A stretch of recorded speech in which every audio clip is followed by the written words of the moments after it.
It's almost like I started building a bridge to the other side. Now I'm gonna go walk back into my body and start again. It's daunting. We were told it was gonna be a long road. It doesn't mean that I don't think that maybe at some point Sean might change his mind. Push, here comes your baby. There you go. Jared's test came back positive for the Lyme antibody. He may end up getting very sick someday because of it. My life was so uncomfortable to be in that I don't know that I would have wanted to be here had I not had stronger family connections, you know. She couldn't hold her head up. She couldn't sit up. She couldn't talk anymore. They insisted that she's making it up. We allege that Dr. Jones prescribed an antibiotic to a patient he did not know and had never examined. If they succeed in taking his license away, I just don't feel that he's gonna feel like he needs to be here anymore. They decided to suspend my license. Financially, I've lost everything. There's a message that's going to be sent to the other doctors that it's not safe to take a Lyme patient on. So there's something funny. I don't know what that something funny is. At what point will people say the emperor has no clothes? How many more people are going to suffer before the truth comes out?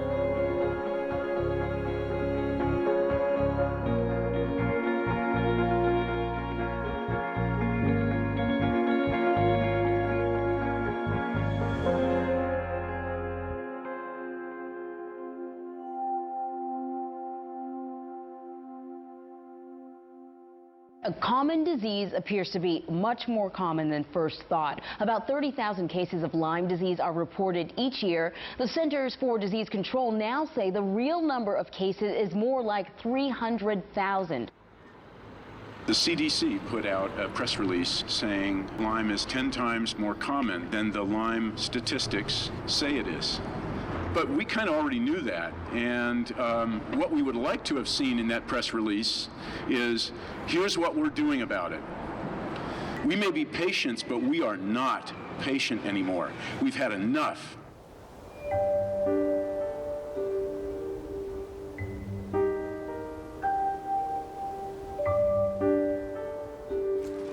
didn't have to work outside, does it? It stopped raining, so you could work inside?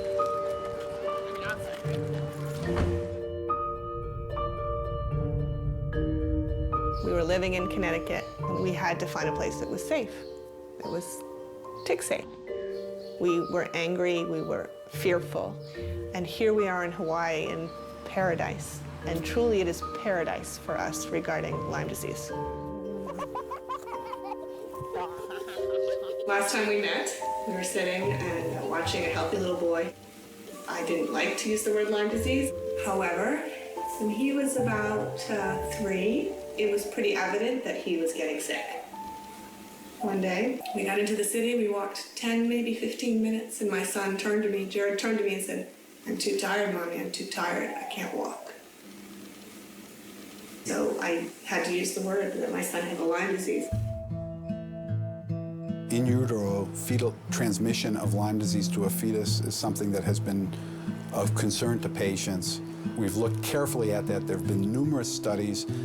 There has not been one documented case of congenital Lyme disease. My story proves that it's not anecdotal, that it is happening probably every day. Children are being infected in utero, and that if something isn't done, we're going to end up with very, very sick children. Good afternoon, everybody. Continuing hearings on the case of Dr. Charles Jones. The 2 children who were subject of the initial allegations are doing well. They are free of tick-borne diseases and are thriving. And my estimate have healed over 18,000 children. The main effect of the licensing board actions has been financial. That's been a horrendous expense and continues to be so. I think they must be touching near $1 million right now.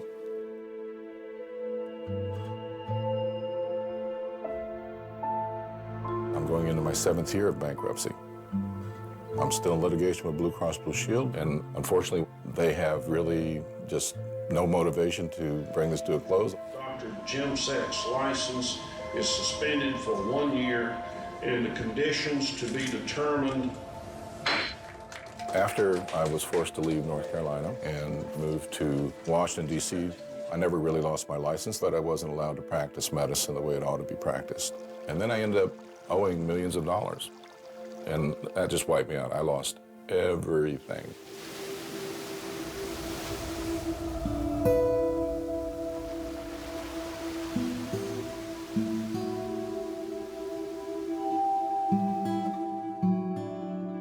Sean and I got married in 2005, and then I guess my treatment was complicated.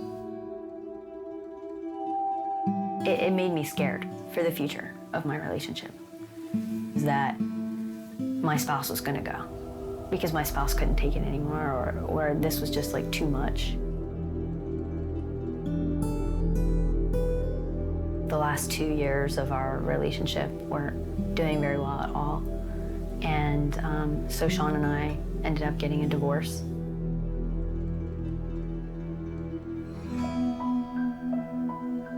He probably wanted something a little less stressful than Lyme, as did I. You know, we didn't really know what we were getting into. You're like, man, we just got married, you know? And bam, I'm in the hospital, and bam, this is happening, bam, that's happening. You just feel like you're in the water, and it's up to your head.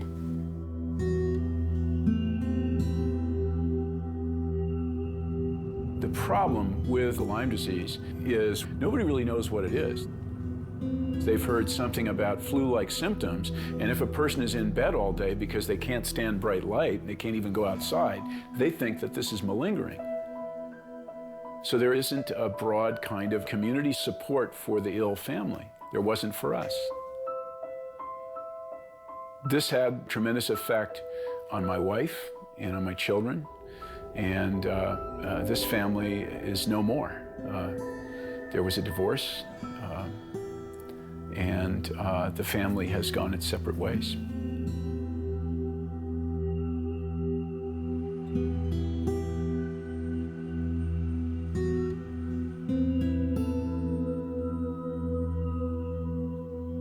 After Under Our Skin, I was unable to continue working as a medical doctor. I was unable to remember details of my daily work. I wouldn't be able to remember medical terminology. It was very precarious. It was very difficult. He wasn't able to be functioning the way he used to function. I love you, Michael. I'll see you later. We were aware that it was going to be necessary to have a complete panel of Lyme tests because of my exposure over 30 years. These are the Harvard brain DNA extracts in this tube. The tests did not come back with evidence that I had Lyme, but the doctor who was taking care of me came to a preliminary conclusion that it might be frontotemporal dementia. And that usual pattern of survival is 3 to 5 years.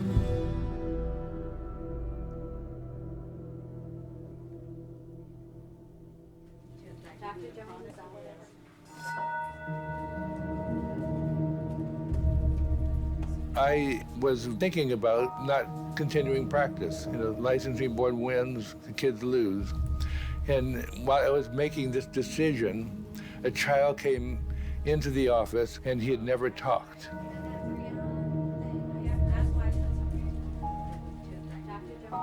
One of the times he's running around, he came up before me and I put my hands on his cheeks and said, I hope I have the key that it can unlock your brain. And he's off running, and I thought I'd spoken to the air. He came back 4 months after being diagnosed and treated, walked in the door, didn't run in the door, and came right in front of me and put my hands on his cheeks and looked me directly in the eyes and said, thank you for giving me the key that unlocked my brain. And I said, that's it. I'm gonna stay.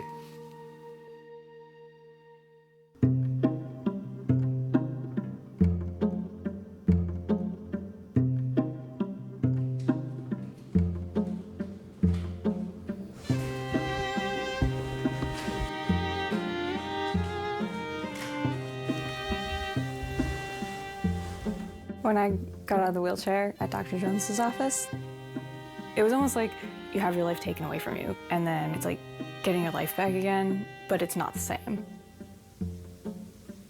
You appreciate everything more, and just being able to walk down the stairs anytime you want, go anywhere you want. I'm still on medications, but I'm doing a lot better. I'm in college, studying biology, and I even have a boyfriend, which I never really thought was possible.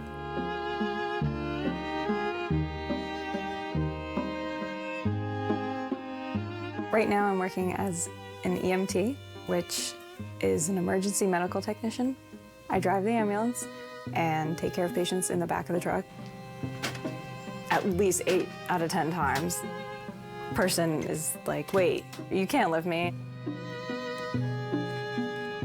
I'll have these moments where I'm driving the ambulance on a call or something, and all of a sudden I'll be like, oh my gosh, I'm driving an ambulance. How did this happen?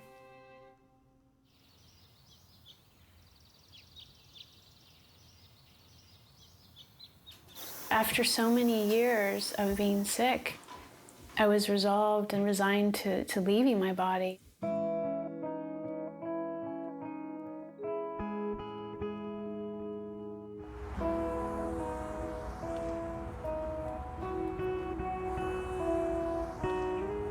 The idea of coming back into my body seemed really daunting.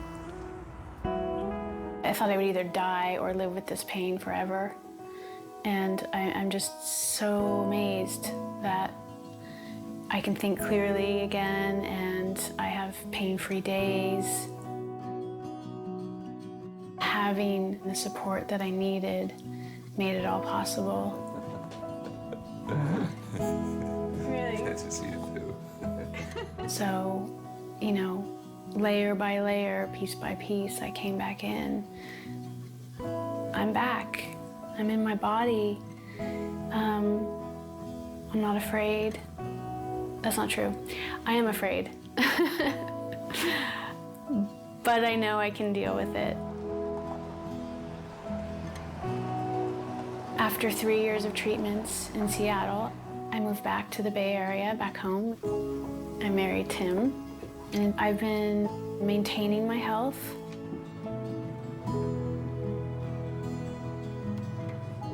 At the clinic, I was recognized often in the waiting room, and I got to be an inspiration to people, a hero. It was a bittersweet time because coming home, everything's the same here, but I was different. I miss that community, and I'm trying to recreate that now.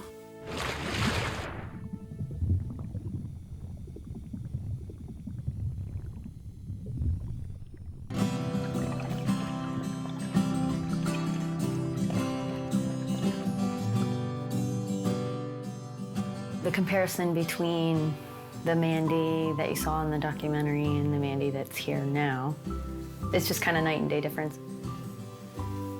I haven't had to have any more antibiotics or drugs or anything. Drug-free.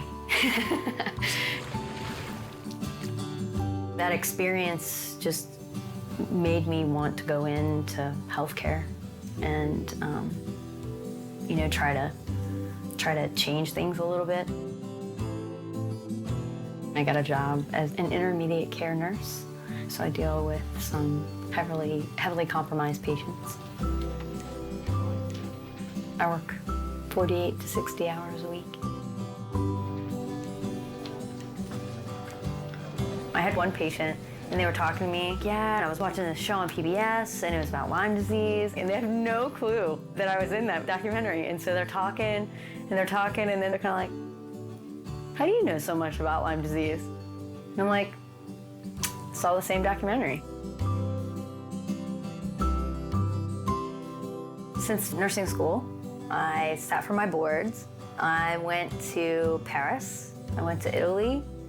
I lived in Costa Rica for a month, helping children.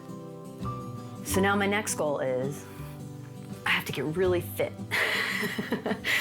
And that's gonna hurt. Really not looking forward to that, but that's the next goal. She's used to sharing her life with the fans of Real Housewives of Beverly Hills, but model Yolanda Foster has been opening up and sharing even more lately about her difficult battle with chronic Lyme disease. Lyme disease has really severely attacked my brain. It's such a lonely disease, and it's so silent. I'd get emotional just thinking about it, you know. I was struggling for about 2 years before I finally was diagnosed. It started with, you know, losing my brain function, like not recognizing people. No joy luck for best-selling author Amy Tan. Lyme disease nearly killed her career. Somebody asked me the name of the book I was working on, and I couldn't remember. Another side of Daryl you might not know about is he's struggling, despite all that money, with something called Lyme disease. You find out you have it if suddenly you're down on the floor. But this is serious stuff. A lot of people hear Lyme disease as, it's not that serious. No, You're saying this is serious stuff. Anjali Van Lannen, you probably don't recognize her without slashing some serious powder there. I did battle Lyme disease for over a decade. I mean, this is unbelievable that Lyme disease to go on a Sochi. Yeah, you know, my dream has always been to be an Olympian, and now I have the opportunity, so I'm really excited.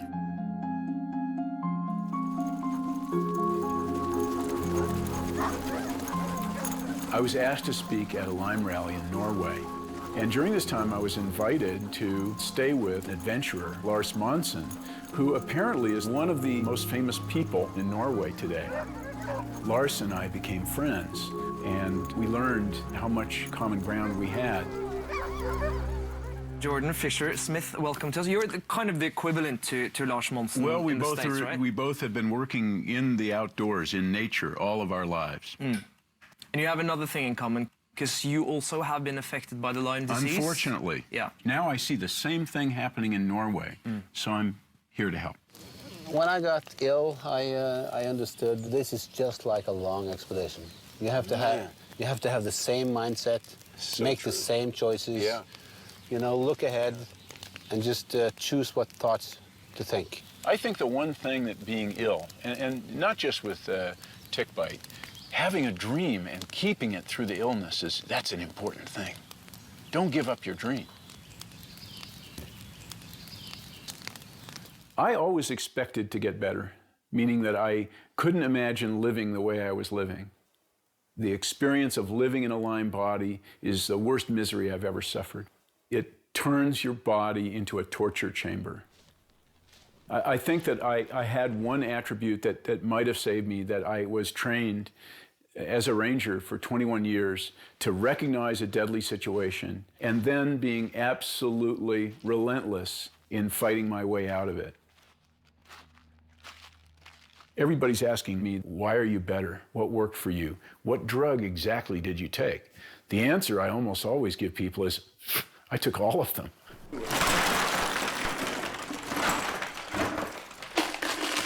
I was able to stop taking long-term antibiotics almost 7 years ago now. The greatest problem that I see Lyme people having is that they're set in a public health setting that is doing its best to deny them treatment. You're going to have to fight for yourself while feeling awful and not feeling like doing anything. And this was certainly my greatest challenge, was continuing to fight for myself.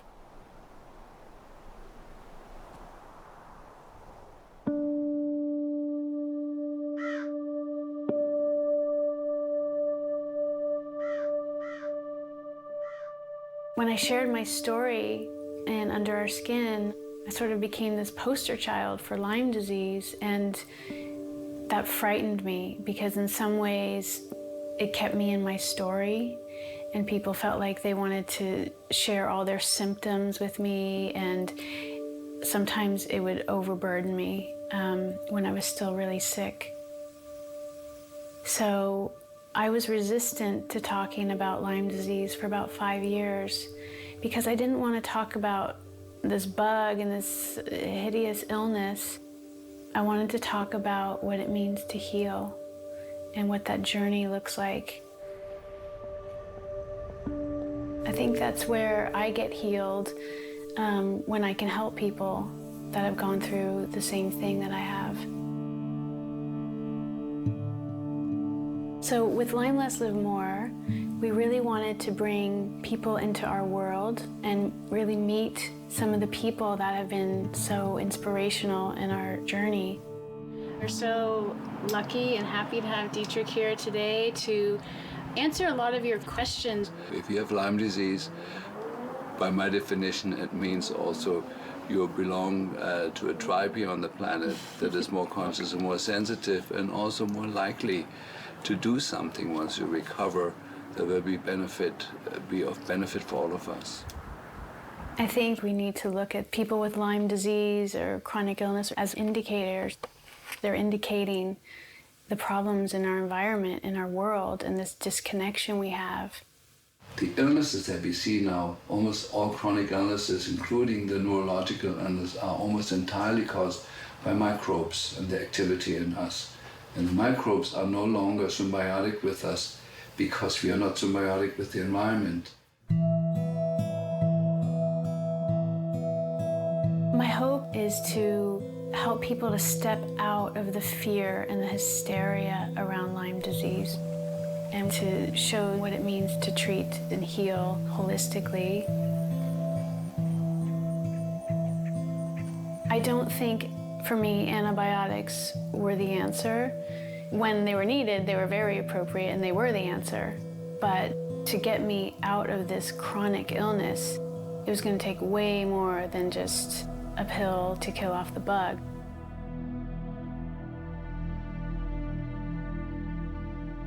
Now I understand that healing happens on all levels. So taking on your own pain, emotionally and spiritually, that was the greatest breakthrough for me. There you go.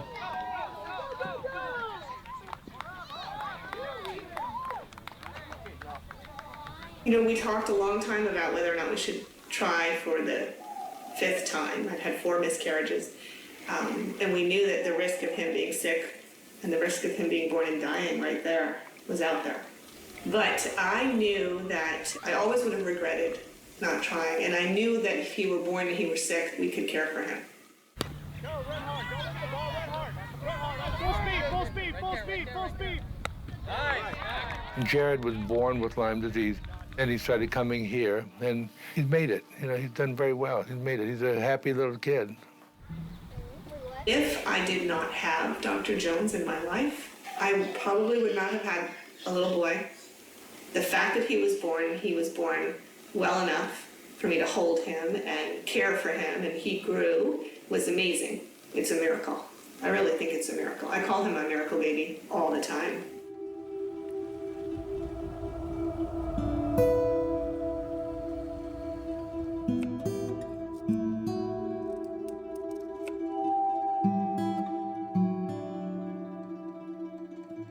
So I received a diagnosis of a terminal condition, and after I received that, I gave up my medical license, stopped my medical practice, stopped my research. I got rid of about $100,000 worth of laboratory equipment. I donated it to colleagues who were doing Lyme research. My medical career had ended. It was a rough time. It was definitely a rough time. I knew that we're losing a very good scientist here, because I think passion gonna bring you really somewhere which nothing else can help you with in science. When they diagnosed Alan with the frontotemporal dementia, a lot of it was based on scans and psychological testing. A couple years later, they redid his testing, and they tell him he passed with flying colors. And then they said, well, you don't have the dementia. And then we were basically dismissed. I was lucky that there, over time, was a healing. And what caused the healing, I don't know. He's back, and then he's ready to fight for this disease again.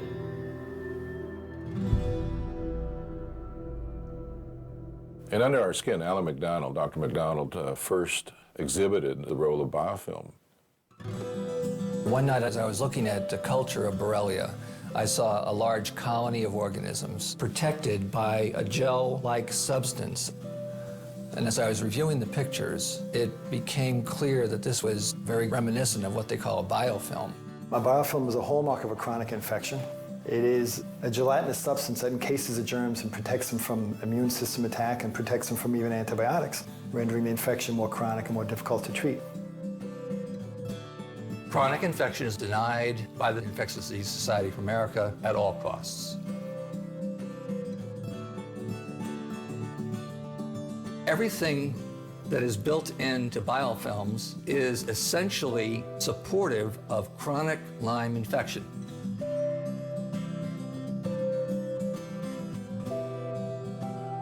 Borrelia biofilm, we proven that it exists in the test tube. The next question is, does it exist in the body? Recently, we found evidence that we found Borrelia biofilm in human skin tissues. So that's strong evidence that the role of Borrelia in many cases is due to chronic Borrelia infection of the biofilm type. Over the last number of years, more and more evidence has come out, including biofilm work by Alan MacDonald, that supports the notion that chronic Lyme exists. In other words, an infection of Borrelia Lyme that can persist for long periods of time and even be treatment resistant. There was a study that was on monkeys. Very important, groundbreaking work. When you treated a rhesus monkey for the same period of time that you would treat a human, they continued to have persistent spirochetes in their tissues.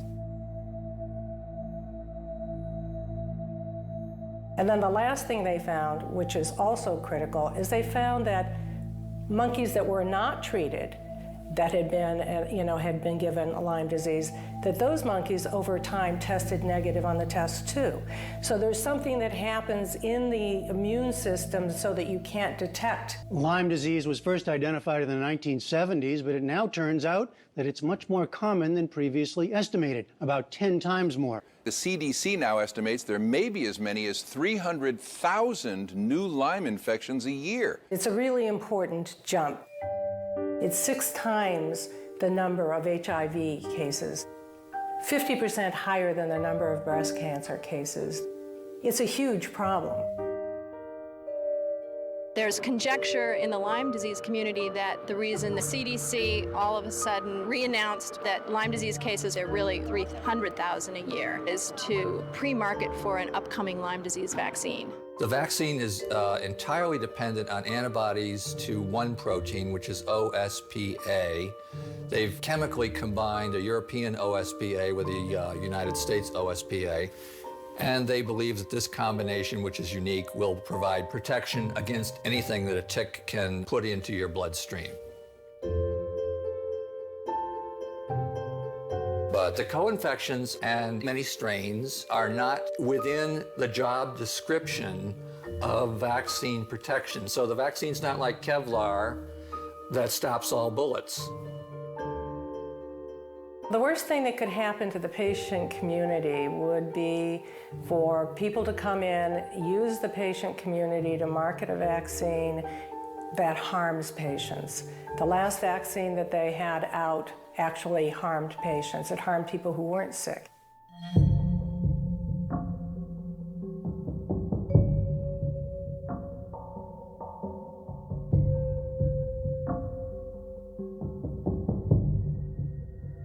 If Lyme disease responds to 30 days of treatment across the board, what's the need for the new Lyme vaccine?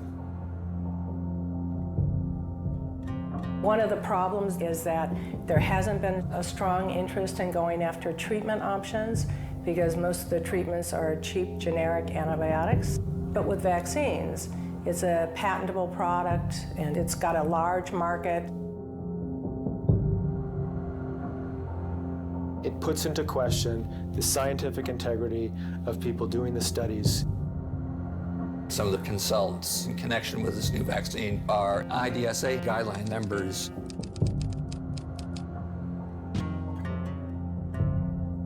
Members of the CDC, IDSA, and others have patents for diagnostic testing and for vaccines. They've arrogantly used their pulpit to deny their patents.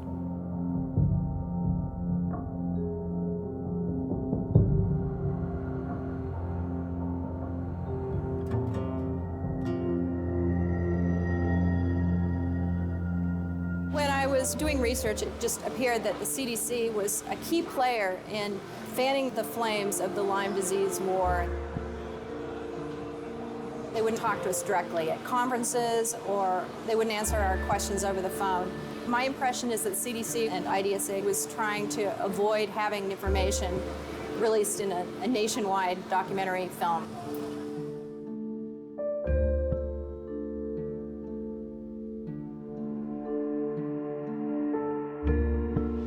July of 2007, we filed a Freedom of Information Act.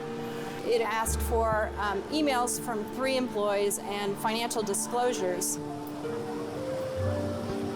By law, the CDC is supposed to release those documents in about a month, but they weren't released for 5 years, 4 months, and 24 days. When I finally received the documents, we got 3,000 pages back. Over half were censored, and they never did give us their financial disclosures. The big thing is the CDC has been collaborating with the Lyme guidelines authors in a way that's outside of government rules and regulations.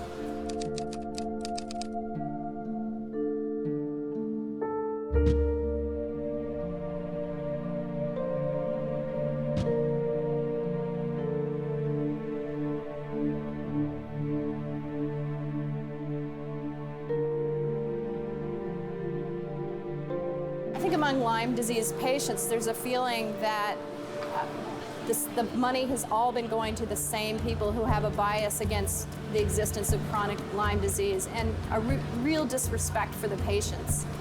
NIH officials call Lyme patients Lyme loonies. They call their treating physicians quacks.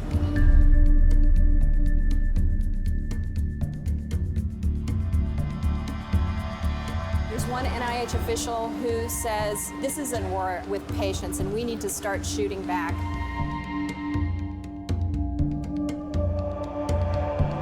Thousands of Americans come down with Lyme disease every year. The medical system seems unable to deal with the disease. If it's untreated, it can trigger permanent neurological and physical degeneration. By the time it strikes your central nervous system, it could be too late. Health insurance companies won't pay for chronic Lyme disease treatments. Tens of thousands of out-of-pocket dollars. La maladie de Lyme, elle touchera entre 8 et 10 000 personnes en France chaque année. Die Zahl gefährlicher Borreliose-Erkrankungen ist in Norddeutschland in den vergangenen 3 Jahren deutlich gestiegen. It's known as Lyme disease. Thousands suffer from it, and the symptoms are devastating, often fatal. In my practice, I've seen children from all over the world, from every state in America, every province in Canada, every state in Mexico, South America, Central America, China, Japan, India, Australia, New Zealand, and every single country in Europe. We have official data of around 60,000 cases, but the unofficial number is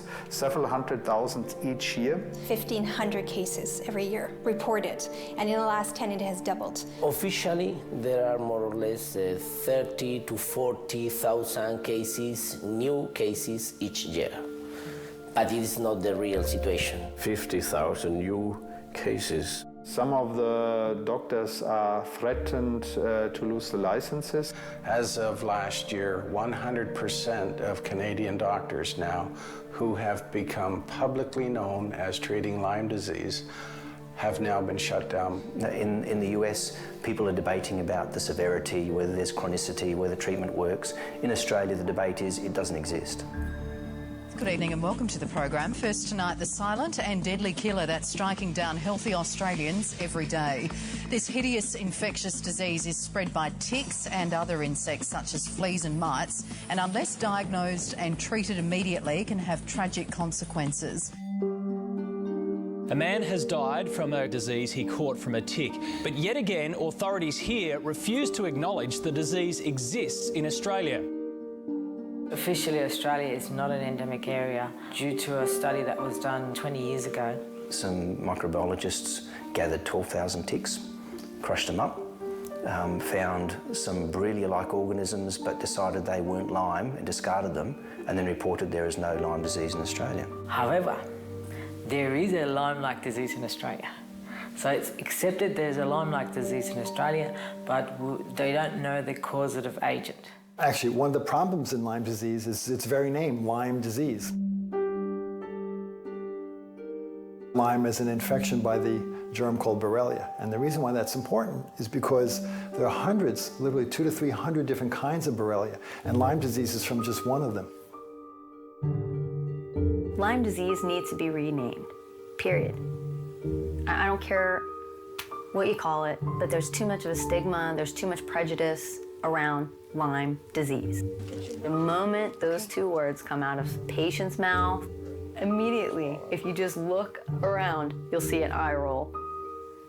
And that's how you know that person is no longer open or really should be treating that. We now need to divorce ourselves from the confines of Lyme as a word and as an easy to cure, hard to get infection, and open it up to Borrelia complex as an easy to get, hard to treat infection due to multiple species and multiple co-infection. There are no rules for borreliosis complex on the CDC website, and IDSA has no rules for borreliosis complex. So let them have their Lyme, let the rest of us have borreliosis, and let's get on with life. Well, the medical community seems to be split by the great Lyme disease debate. Is it sexually transmitted? Is Lyme disease the next epidemic after AIDS?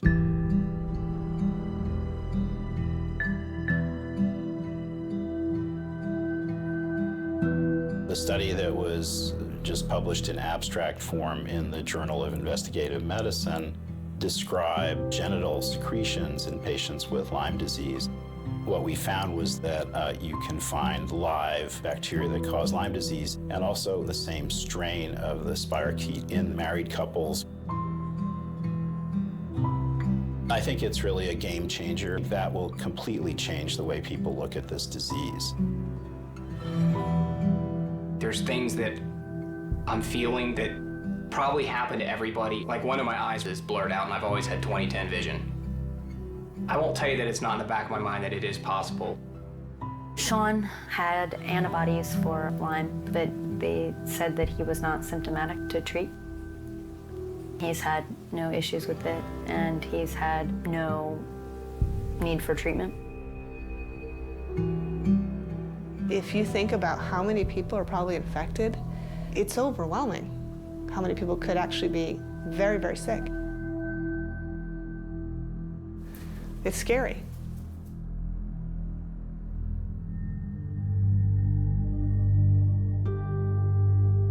WCBS in New York, they are at the scene. We do know at least one person transported with a gunshot wound, and the gunman is dead there at the scene. Len Bestoff was talking a short time ago, and he was talking about Newtown, Connecticut. Today is a very different word than it used to be. It's a different place. The world knows about it. For us, Newtown was a place we raised our children. It was a place we spent 8 years. It was a place we loved, but we feared because of the ticks. So when Newtown happened, I just sat on this chair and I cried. And I just cried, and I just desperately tried to get in touch with people I knew. Because my son, Jared, could have been in that first grade class. the fact that police were still running around with guns. When it became clear that there was a teenage boy who had taken his own life, killed his mother, and so violently hurt other children, there's no doubt it went through my mind that he was sick with Lyme disease.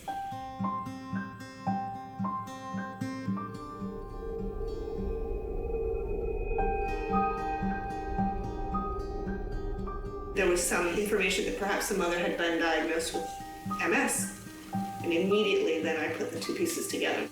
Very well could have had congenital and pediatric Lyme disease. Doctor, you claim that it is a possibility here that Lyme disease leading to Lyme rage may have been the reason why the shooter acted in the manner that he did. No question about it. The literature is filled with cases of Lyme disease that affects the brain. You must consider Lyme disease in this perpetrator. A common mistake that many doctors make is they say, well, that's psychiatric, so therefore it's not related to Lyme. With some of the children, teenagers, adults, I can see Lyme rage, and it's hard to believe unless you've seen it. A deadly church shooting in Illinois leaves some local folks in shock. Prosecutors have now charged 27-year-old Terry Sedlak with murder. While police are not commenting on a possible motive, Sedlak's mother blames her son's erratic behavior on Lyme disease. It's important to make sure that there's not Lyme disease that's driving the whole psychiatric problem. Lyme disease is most commonly treated with oral antibiotics for generally 14 days. Most people respond very quickly, and by the time they're concluding their antibiotic therapy, they're almost 100% improved. I feel completely well. I have had no symptoms since day 3 of that antibiotic.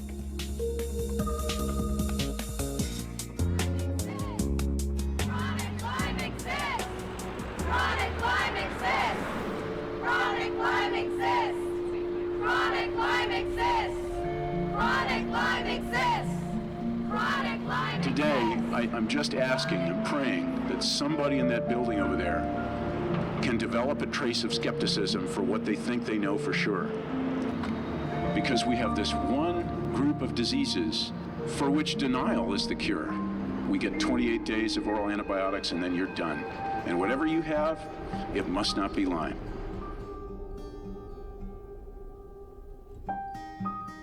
The Infectious Disease Society of America guidelines are effectively being used to restrict diagnosis, to restrict treatment, to have insurance companies deny treatment, to deny proper care to Lyme disease patients across the board. When we develop guidelines, we create a panel that reviews all of the evidence that's available to decide what is in the best interest of patient care. I want to emphasize one point. Guidelines are exactly what they say they are. They're guidelines. They're not rules. They're not laws. They're designed to guide physicians in the care of patients.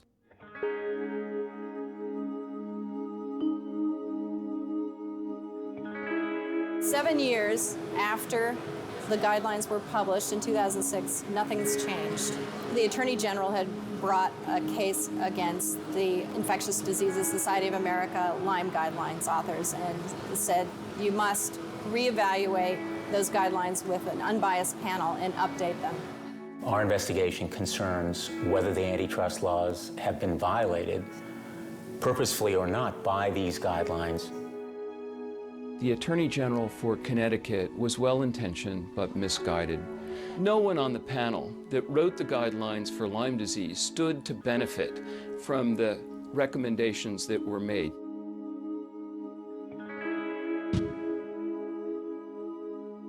So when they suggested an independent review, why not? We have total confidence in our guidelines. Well, there was a hearing held, and they put together a panel to review the guidelines. Nobody who was on the previous guidelines could be on that panel. But they screened for conflicts of interest, but they didn't screen for impartiality. Everybody who sat on that panel was a member of the IDSA. So it's sort of like having, General Motors decide whether Ford's cars aren't good. It was not impartial. During a period of several weeks, we solicited comments from the general public, physicians, scientists. We also looked at any new evidence that has come to light since 2006. They listened to all of the evidence, and then they came to a conclusion. They weren't going to revise the guidelines.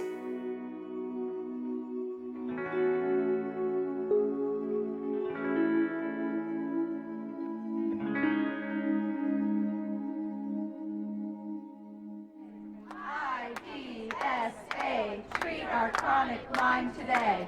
IDSA, treat our chronic Lyme today. IDSA, treat our chronic Lyme today. I came to listen to Gary Wormser, who's the lead writer of the guidelines, to try and hear about if they're revising the Lyme disease treatment guidelines. At the very end of the session, they said they're just in the beginning stages of rewriting the guidelines. That's, to me, that's a huge tragedy because the guidelines are already 7 years old. two different areas we are trying to help. So one thing I think step one is make sure that you're heard. You were heard in 2009 at the panel. You're heard now, and that's why we're here. And step two is find things where we have shared interests. I mean, I think we're all interested in better epidemiology. We're all interested in better tests. It's interesting because one of the things they said to me was, we need to find the area of things that we agree about, and we all agree the diagnostic tests aren't good. And I was surprised because they have guidelines that say you have to have a positive diagnostic test in order to be diagnosed and treated. But there's, there may be a growing recognition on their part that the diagnostic tests aren't good. The problem with Lyme disease is its deniability. When you have a situation like we have right now, which is that there really isn't an effective blood test that will tell us all the time whether a person is or is not infected with Borrelia, you have a situation of plausible deniability for health maintenance organizations, insurance companies, skeptical doctors. The magic bullet right now is clearly a good test. Dr. Biancano, good luck in whatever you do. You're a wonderful doctor. After I closed my practice, I went to work for a biotech company, and one of the contracts I got was from a lab in Pennsylvania, and they wanted our advice on developing a high-value blood test. Under my direction, they assembled a team. We included Dr. McDonald, Eva Sapi, and some others. The game changed now. This is a culture test. It can show whether you still are infected post-treatment. It can show whether you have Lyme in the beginning, even if the standard serology tests, which we know are not very good, even if those tests don't show Lyme.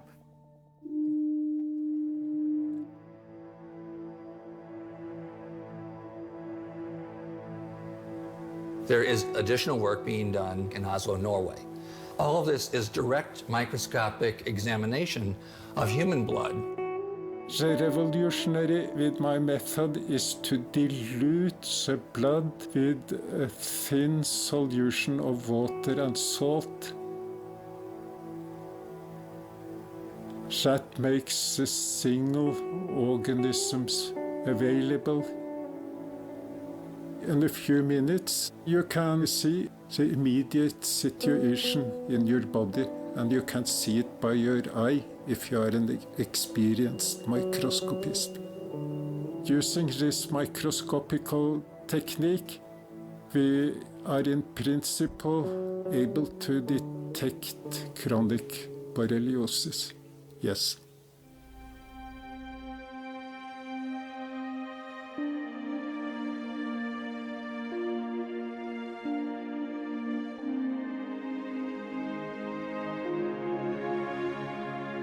You can identify it with simple microscope like this, which is 110 years old.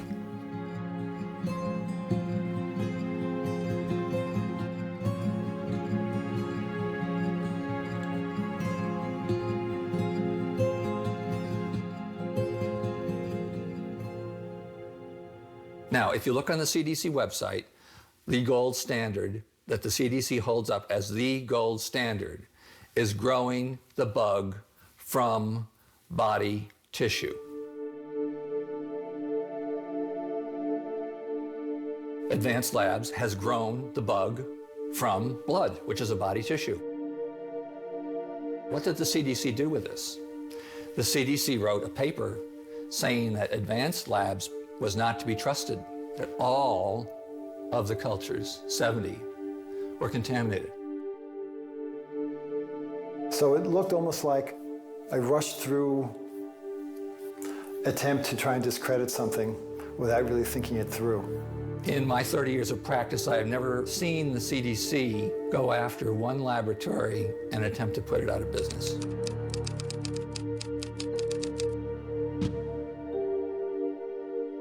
It doesn't make sense scientifically, but it makes sense politically. The CDC does not want chronic Lyme disease to have a foothold as a legitimate medical entity in the United States or elsewhere in the world. Some medical professors complained to the university, and we got decision that we should stop immediately. That has never happened in Norway before in any topic.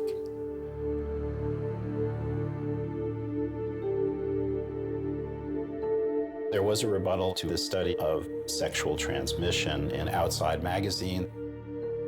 Paul Lantos, who's from the IDSA, raised some points about sexual transmission that he claims make it unlikely.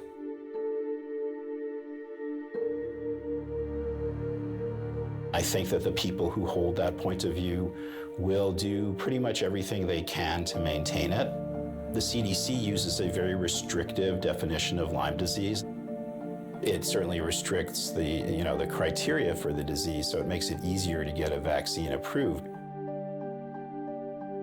For a vaccine to work, you have to vaccinate people who were not infected.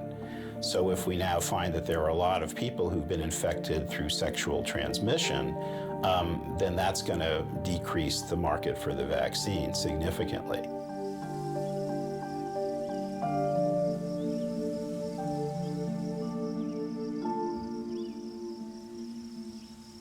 What has happened in Lyme disease, I think, is really uncommon in a way.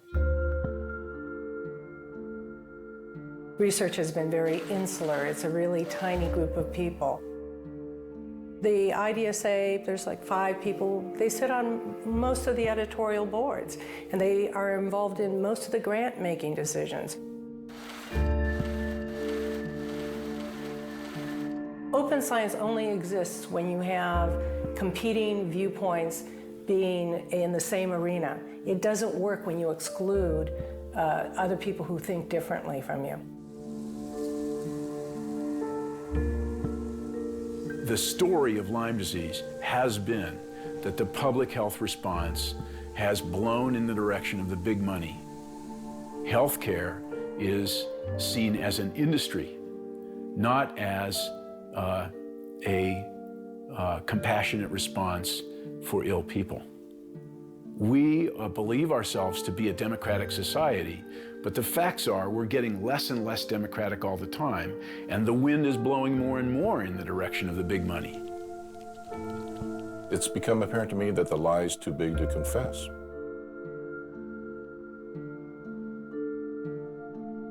This is an insidious, progressive, highly debilitating illness which robs people of their lives, their souls, their ability to function.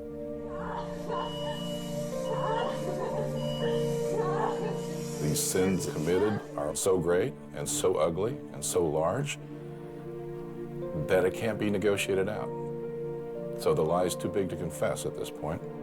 The world is changing, and a smart country will do what the United States did not do. 28 countries right now, people are doing this about tick-borne disease.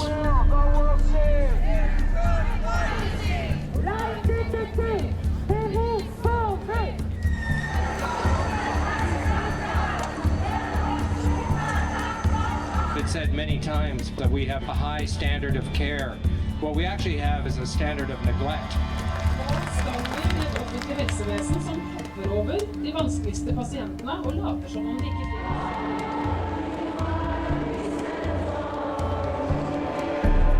Firstly, I'd like to thank everybody for coming today. I know a lot of you are very, very sick. We need to be counted. Our lives matter. And I'm asking you not to give up. I'm asking you to keep going.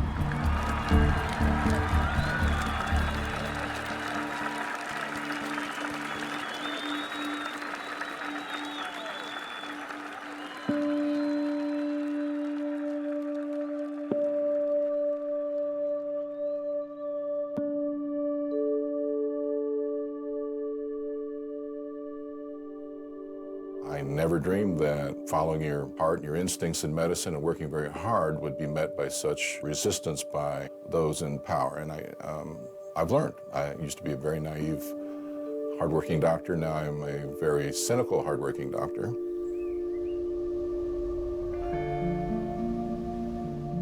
Knowing everything that I've been through, I still wouldn't change it because of how much I've learned, all the people I've met. I know I wouldn't want to go into the medical field if this had never happened. Try not to get discouraged. If you feel that something is wrong with your body, you know your body better than anyone. You're the only one that lives in it. So don't let someone tell you that you're wrong. You can get better, and you will get better. I think with self-care and diligence, slow and steady, you'll get well. I believe that each of us is here for a purpose, and I believe that if we have the good fortune to recover from a health problem, maybe a very serious problem, there's a reason for us to continue to be here and to do what we're doing. I can't think of anything more important to do with your life's work than to say, all right, we have 150 million people with chronic illness in our country, and we probably got a lot of it wrong. So I feel like I have to continue the fight. I think we're going to win the fight.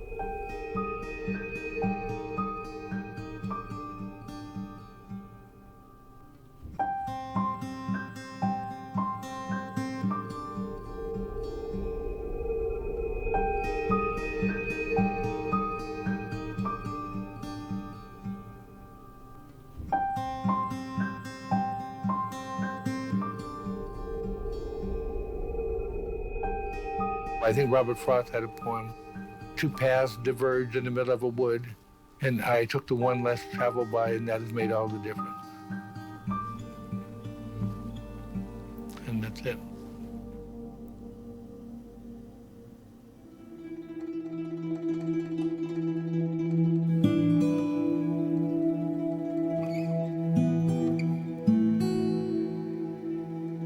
Dear Jared, it is 5 a.m. and I'm sitting on our front porch. Hopefully, today will be a day of celebration as we prepare to go to the hospital this morning to bring you into this world. Your birth is a victory for many women and families in this world. It is the last chapter in our struggle with this disease. It is a testament to the hope that many families with Lyme disease depend upon. Hope is what created you. Love, Mommy.